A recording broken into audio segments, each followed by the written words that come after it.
We've had a record amount of money into the world economy from virtually every government around the world. And that money is definitely looking for a home. And you have a record number of entrepreneurs who've either been displaced from their old job or who see opportunities and want to create something new. And usually the free money and the people who can put it to work will find each other sooner or later. So I actually see this as the beginning of a period of immense innovation and probably on a par with the Industrial Revolution, except faster, bigger.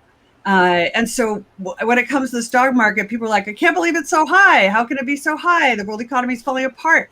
And I'm like, it's just going to go higher. It's going to keep going higher because there's got to be some place for the money to go. And there is a place for it to go. Innovation is real and it's happening, and people are coming up with better business models all the time. Also, we are getting inflation. And you guys probably know I'm always a little bit of an inflationista. And I argued back in 2015 that we were losing all of the things that were holding inflation down. And so we would expect it to start bubbling up. And it might take time, but it will come. And here we are. I think that we are definitely seeing inflation. When you see that, and of course, most people don't remember inflation, but those of us who are old enough to remember it, we know what happens, which is that equities go up in the beginning because Procter & Gamble has the pricing power to outrun inflation. So that's what you buy. Property can outrun inflation. Surprise, surprise. Property prices are going up much faster than anyone expected. Bonds, not so attractive, although you have to buy a certain amount because governments require you to hold, liquid investments, but you're not buying it on an inflation view. You're buying it because you're required by the regulators. So if inflation is in play, I expect asset prices to rise much more dramatically.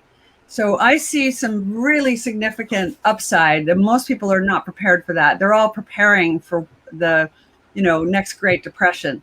And I think, actually, I don't see that happening. I see the opposite.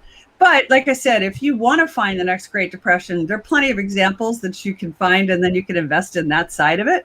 But I think the side of the trade that'll be more fruitful and less expected, and therefore easier to get into, is that the upside is much higher than we thought.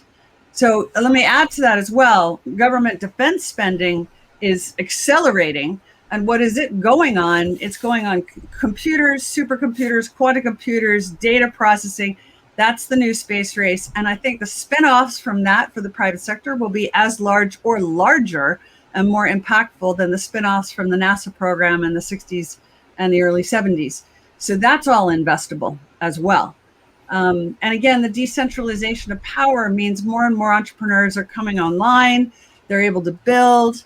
There's a new phenomena called GPT-3. Have you heard about that? Mm-hmm. So it's basically the ability to code without needing to be a coder, to code in plain English. Now, it's early days, but this is the direction of travel, and it means that you're going to democratize the access to the capacity to build APIs, to build apps, to build software in general. Software, yeah. And I think that is very promising as well. So I'm definitely, on the optimistic side, that we're going to see some extraordinary upside performance in the world in this coming few years.